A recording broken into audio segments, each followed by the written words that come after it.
Welcome to NobelBiz Webinars. Get ready for another session full of insightful information, tips, and knowledge shared by industry experts to help your contact center business grow. Hey. Welcome, Mike Maguire. I am with Jake Bush. We are NobelBiz series of webinars that we put on. And just a little bit of housekeeping. We are recording this. So if you do need a recording after the show, then let us know. We'd be love to get that to you. I have a special guest today, Mr. Jake Bush. Jake has years of experience that I think is going to be awesome for the audience today to learn from his great successes and to learn from some of his failures that he can help people with, especially when it comes to lead generation. My name's Mike Maguire. I've spent about 25, 30 years in the contact center space, from running my own contact center to multiple presidents of BPO. And I'm currently the CRO here at NobelBiz. And love to introduce the audience to Jake. Jake comes with years of experience. I'll let Jake talk a little bit about himself in the first person. And we'll get this webinar kicked off. So Jake, welcome. Tell the audience a little bit about yourself. Thanks, Mike. Thanks for the introduction and thanks for the invite. Absolutely. My name is Jake Bush. I've known Mike for quite some time now, and a lot of people at the NobelBiz company for many years, but been in the contact center space for over 20 years. I think my story, like most, is you kind of accidentally get into it. I started working at a call center in college to pay tuition out in California. And, before you know it, 20 years have passed and you kind of been in a little bit of everything. And I think, like most people's stories, it comes from experience. You don't learn it without trial and error and a lot of failure. And I think what comes with that is a lot of experience and a lot of wisdom. And most of that experience and wisdom is learned through, catastrophe or things that just didn't work, right? Or you're riding a high and you think, everything is peachy clean. And then all of a sudden, the magic carpet, loses its lift, and now you're, scrambling down to the bottom again. So, at the same token, it's an industry that is, it's interesting, it's unique. And I've enjoyed it the whole time. I went to school for film production and screenwriting, and, this journey in this contact center space has, it's been fun, and there's a lot to write about, and eventually, maybe make a movie about it.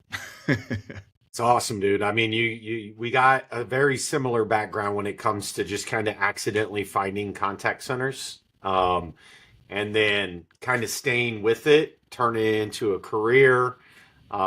Very interesting. We're not alone. A lot of executives out there that are in the contact center space come from running their own contact centers and starting as an agent normally.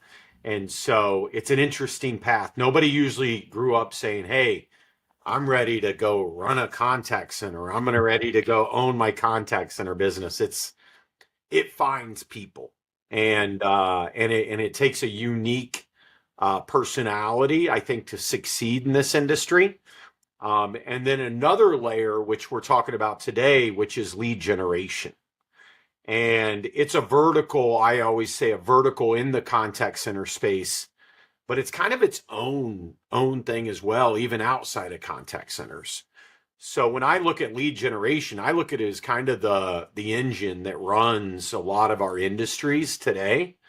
If you're looking for a mortgage, or you're looking for insurance, you're probably going to tap into the lead generation engine that happens. Today, specifically, what we want to talk about is lead generation that drives higher education.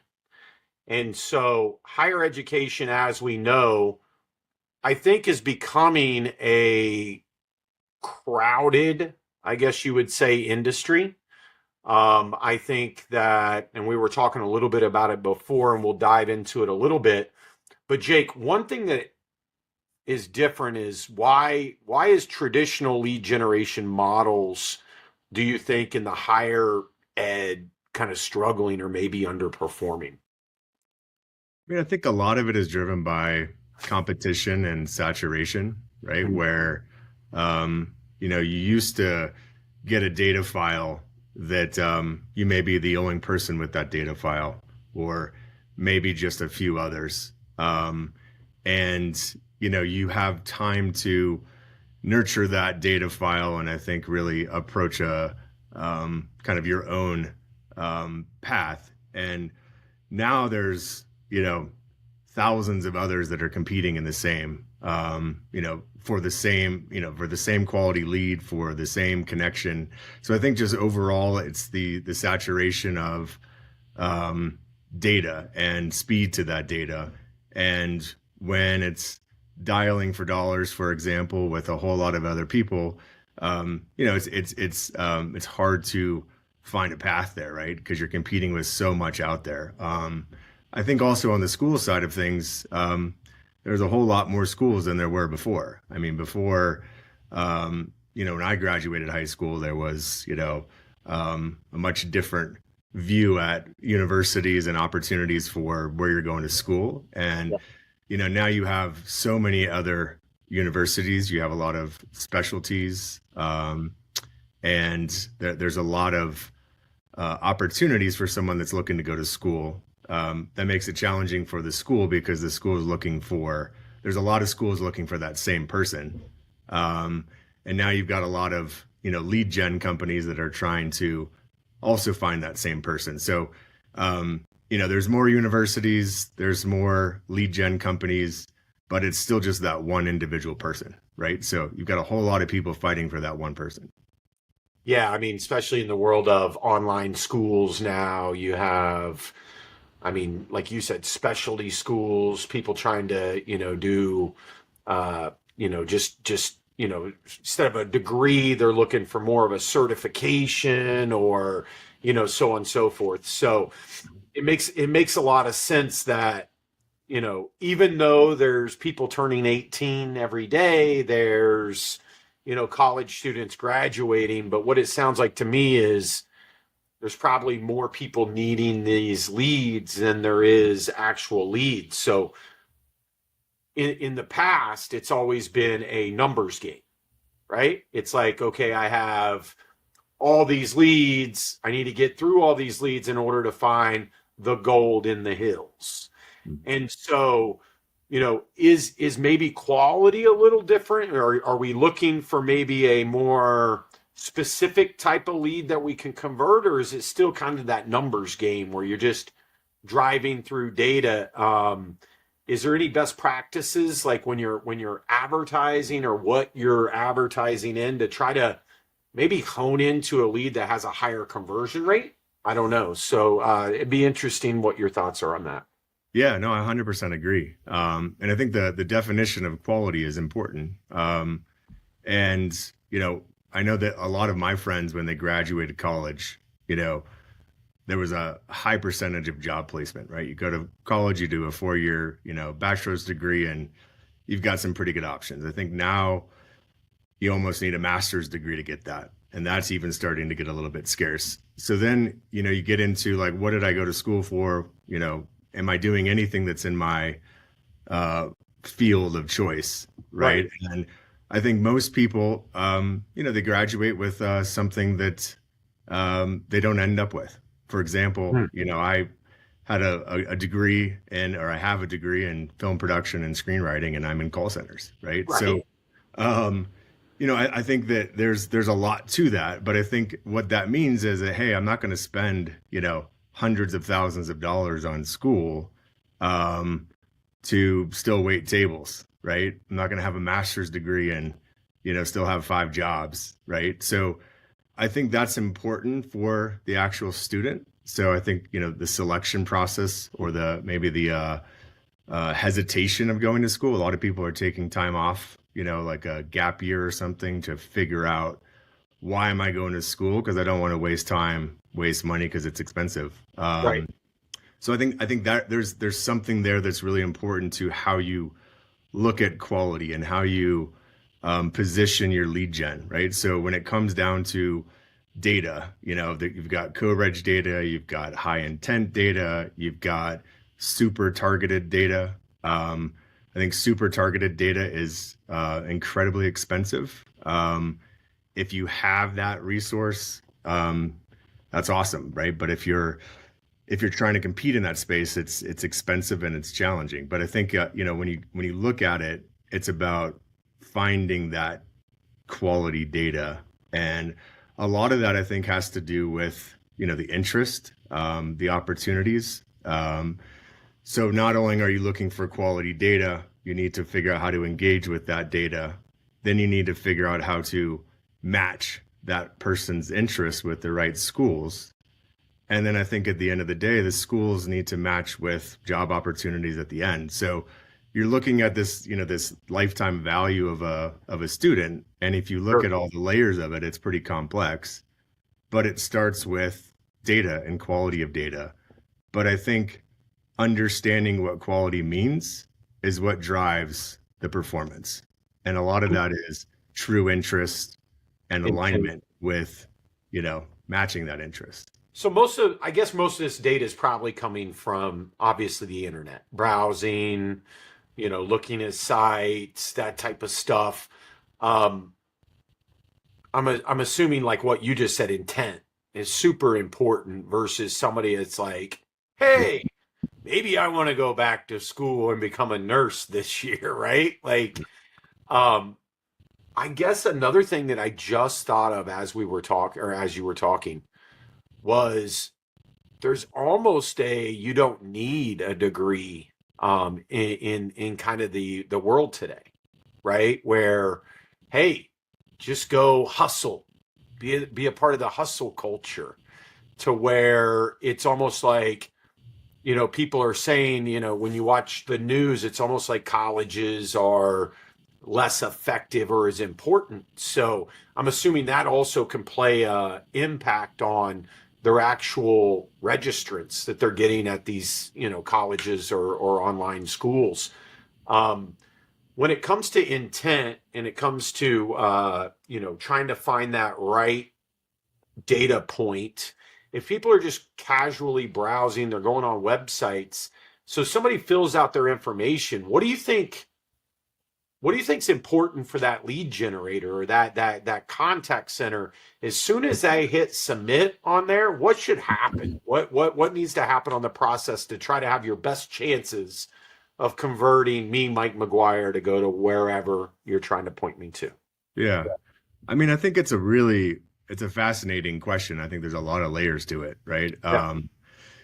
Over 10 years ago, we did a big play in the education space, and we basically built out a host and post funnel. But the membership site was about free content for single parents of America, right? So it was people looking for information, and ultimately single parents was a target for someone that would be a good candidate for school, right? They're interested, they need it, they need to kind of, change careers. So the value of that data for the school was really high because the graduation rate was high, the enrollment rate was high. So we created a mousetrap around kind of the core, which is, hey, if you're a single parent, let's give you some free information and some ways to navigate being a single parent. And that became a free data partnership website. And then they would select, hey, I do have interest in wanting to hear about schools. I don't know where to go. Can you help me kind of find the right school for my interest? So we weren't looking to market education. We were looking to create a community around a profile of someone that we thought was the right candidate for a student to have success with the school.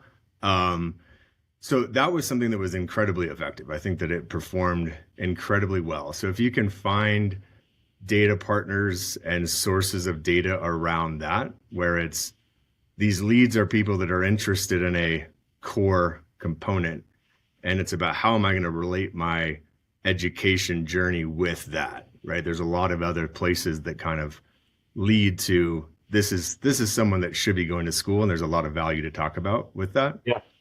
So I think quality of data and finding the right data partners for that interest is, I mean, that's the holy grail. Where do you go to find these partners? I think that was the next point, is those are hard to find these days, right? Like, we were the first ones to build out the single parents of America. Yeah. But, a couple years after that, now there's 500 other people trying to do the same thing we're doing, right? So now our results are kind of getting diluted because you've got so many people trying to copy and replicate what you were doing, right? So, it's hard. I think today it's way harder to find that than it's ever been. So like affiliate traffic. So like we're going to Affiliate East next week. Would that be a place that somebody would go to try to find, traffic of this sort? Yeah, I think, but the reality is the person that they're looking for is the one that nobody knows their name. They're kind of that super affiliate because they already have relationships and people that are, paying them money. They want to protect that, Right. They want to like make sure that no one else is going to kind of, poach their publisher. Right. So, I mean, yes, they're there. You want to be first in line, not just in line. Yeah, exactly.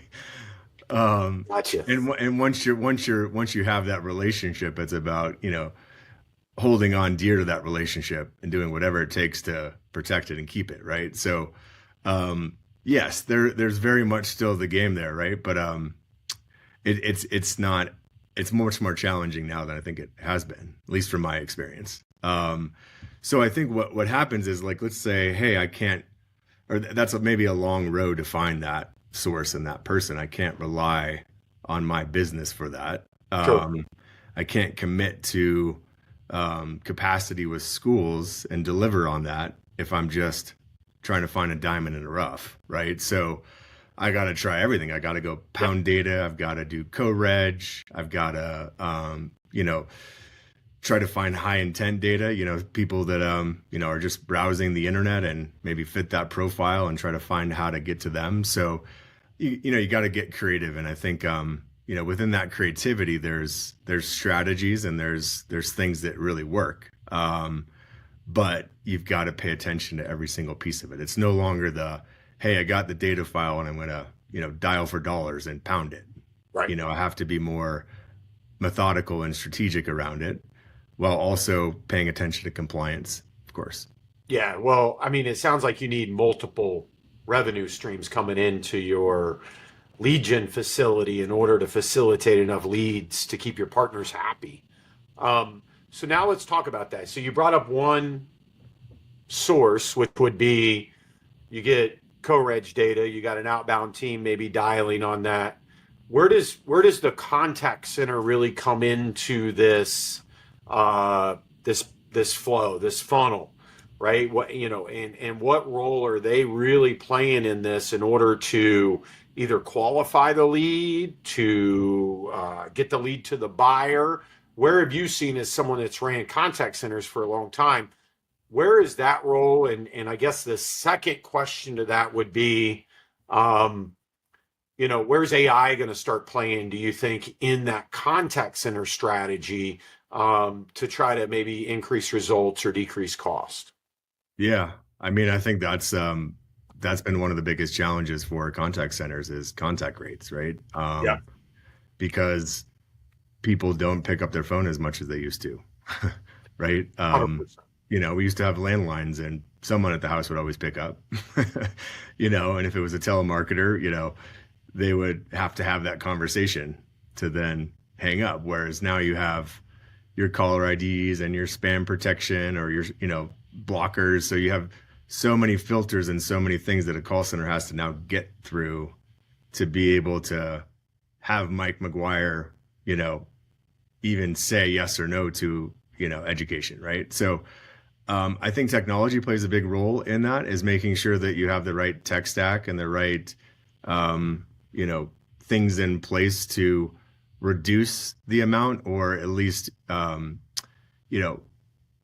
get past all those filters so that, you have the highest chance of, Mike Maguire seeing who you are and, deciding that he actually really does want to talk to you. Because at the end of the day, you may really be the person that wants to go to school and needs to go to school. But as a call center, you got to get through all the noise to get to that conversation with him. So I think the technology stack is super important to that. And it's not as simple as maybe most people think it is. Well, yeah, most people think you're just going to go fill out a form, hit submit, and then magically this conversation happens. Yeah. Number one, you got to have the technology on the back end to when they hit submit, that you're the first one, hopefully, that gets to contact this person, right? And then what's the chances of them picking up that call? Maybe I'm at work. Yep. Maybe I'm sitting here going, man, you know what? This job sucks. I need to go back to school. And so I'm just on a website, right? Just clicking in. Yep, going to go back to school. I hit submit. Well, my boss is right there. I'm not going to start talking to him about going back to school. So I got to have these available channels now as a contact center to be able to talk with Mike. Mike may be able to web chat. Mike might be able to just send him a text message and say, hey, guys, I'm at work. I'll call you back at 5. Mike might need, he might answer my call. So as a call center, I think the challenge that I've always seen was before it was simple. You click a lead, it calls them, they pick up, and the day happens. Now it's this game of multiple channels, ways to communicate. What is Mike's preferred channel of communication? Yep. Right? My kids, they don't answer the phone. Dude, I got kids that are 27 all the way down to 12. And if I call them, something deadly's happening because they just don't talk on the phone. So in that case, that would be a real struggle for a contact center unless they have these other channels to be able to communicate with the younger crowd. Yep. And it kind of goes into, not only the call center's lead gen strategy, but how is that call center going to stay effective? And that's where I think AI comes in, because AI now can almost play a role as I'm always on, I'm always available. I don't have to have a live person, at least get the interest. And then maybe I do need to get that to a live person. But where I see a lot of lead gen fail is somebody will go in and they'll put in their information. They don't get contacted for 2 days. That's a failed strategy in my mind as any lead gen person. So what do you think about AI kind of helping play that role, as at least that inhuman contact that can keep the ball rolling on this conversation? Yeah. I mean, I think one of the beauties about AI is it's consistent, right? So, it's like in the old times, it'd be like, hey, if I could just have every single phone call go to this sales rep every single time, because they're the absolute best sales rep and they're going to close it, right? And that's just not possible, right? So with AI, it is possible to deliver the exact same experience every single time.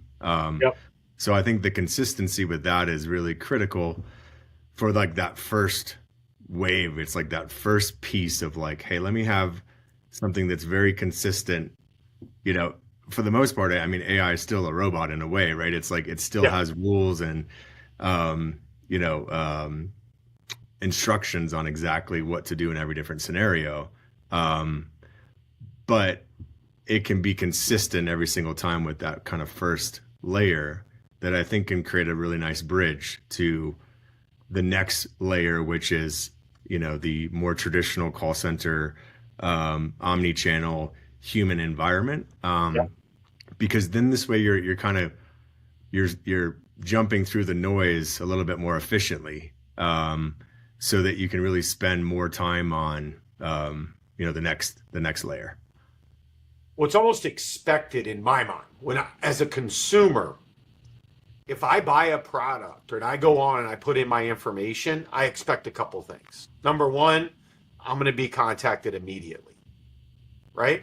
Number two, if I don't answer that phone, I expect some type of like follow-up, SMS coming out, email, thanks for reaching out, we'll be in touch with you. Yep. That is such a failed process in most organizations, just what I just laid out, that they don't have. Yep.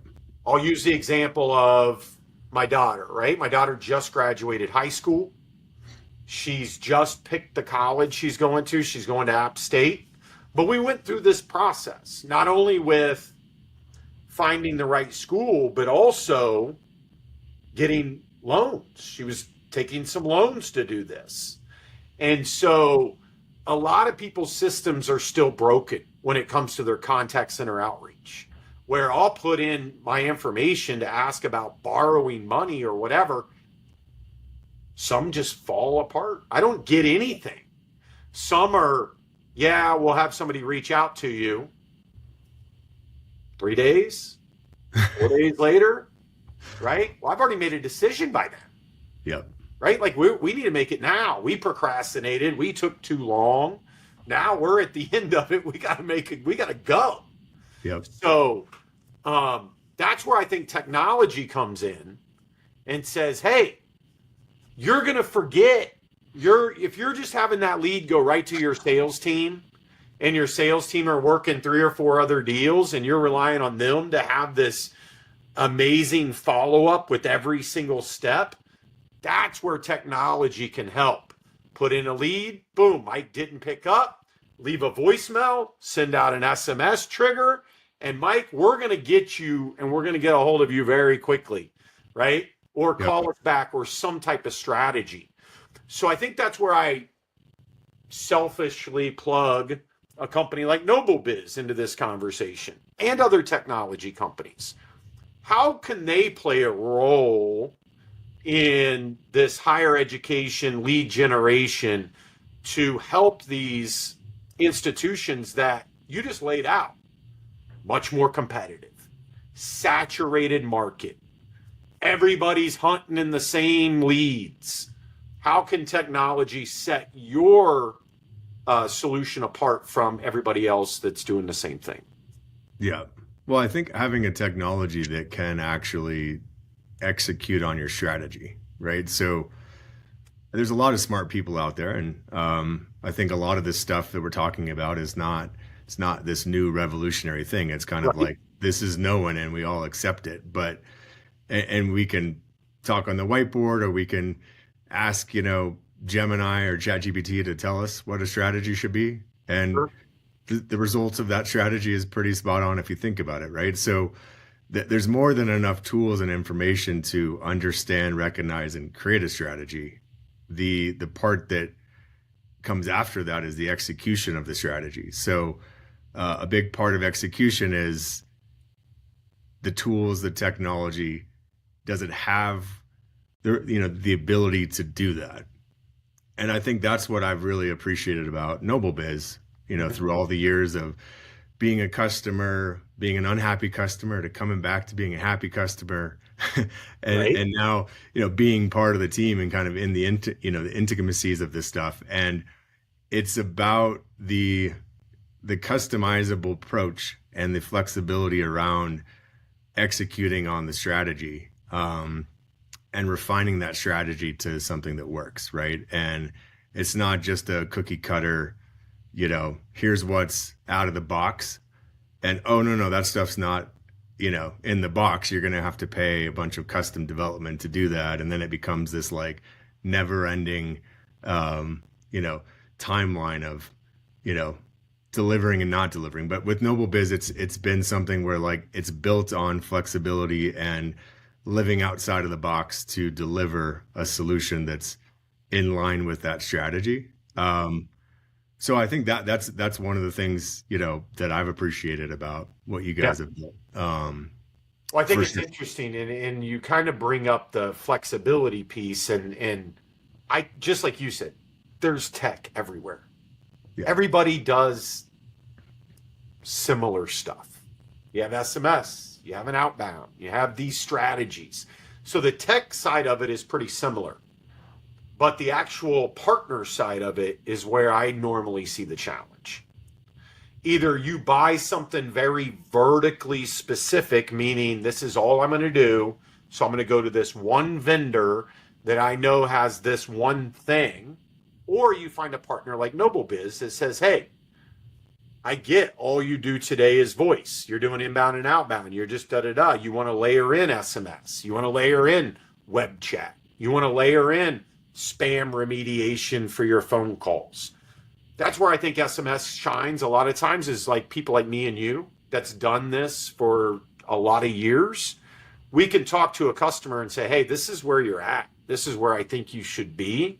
And this is how you can get there. A lot of companies don't have that experience, nor do they offer that type of consultative approach. For sure. And I think that's how we resonate, right? That's how we help clients. And then even if you don't have the direct experience of, hey, I do collections, you might be like, I've never done collections. But you can break it down into, you're making a call. From the call, you want to be able to get a hold of this person somehow. You don't care if it's phone, SMS, whatever. You need a contact. From the contact, what's the result? You need to collect something, money, a commitment, something. And so it's walking that person down that approach and then being that consultant that can layer in the right technology. I'm telling you right now, we don't have every tool for every customer, but we have partners. We can say, hey, you need this very specific AI for your tech. How can we go partner with that company and then bring them in to help you? Yep. So that piece is what I've always thought was very interesting, and why I always make the comment, I'd rather be a partner than a vendor. Yep. Vendors, you pay your bill. Hopefully they have the lights on. Yep. You know, I look at it as a vendor as like my electric company. It's a vendor. They're not a partner. They're not going to give me any like better electricity if I do X, Y, and Z. They're not going to guide me into how to, you know, say, you know, it's just not a partner. It's more of a vendor. And so when it comes to lead generation, what I've learned in higher ed, in other different verticals, people are changing right now. You have AI coming in, you have SMS coming in as a main source. And so I think it's important to find that company that can help guide you. Yep. And you know, and if I were to, you know, I build out the mousetrap and everything is working great from a technology perspective. Yep. And go say, hey, Mike, NobelBiz, like, I need more data, right? Like, you know, the chances of there being a partner that has, you know, that right type of data to help connect them with, or, hey, I've got good data, I've got good technology. I need some better schools that pay out more, you know, or have, you know, better throughput on their enrollment, right? You know, I think it's just that. It's about, you know, the philosophy and the mentality of NobelBiz is to help those places, because the successful lead gen call center operation is relying on technology.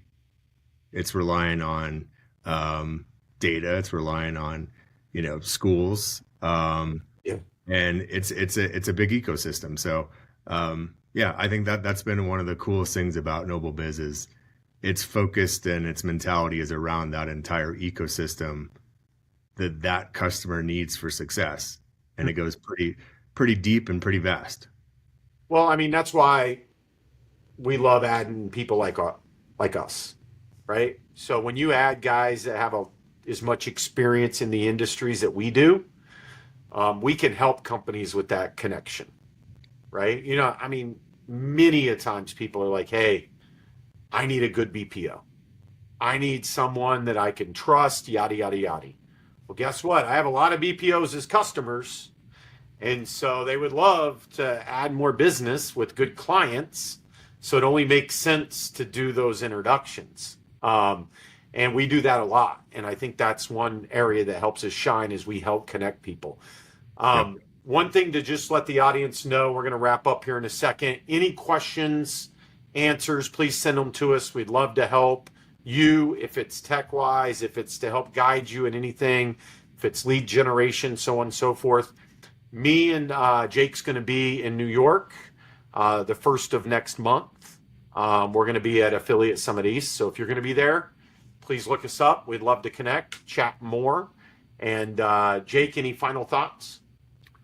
I just think, I mean, obviously there's a lot of things out there, especially when we go to New York, there's going to be a lot of things, but this focus on education and kind of like driving it into the relationship between lead gen and education. I think there's a lot of really cool stuff there. So, I look forward to kind of the follow-ups. I think this is just scratching the surface, but as we learn more from schools, as we learn more from data partners and, lead gen call centers, I think this can be a little bit of a journey as far as our experience and what we're learning and what we're right about, what we're wrong about, and maybe kind of guide, some more insight there. So looking forward to that piece.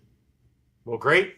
Well, guys, we appreciate everybody joining today, and contact information will be in the video.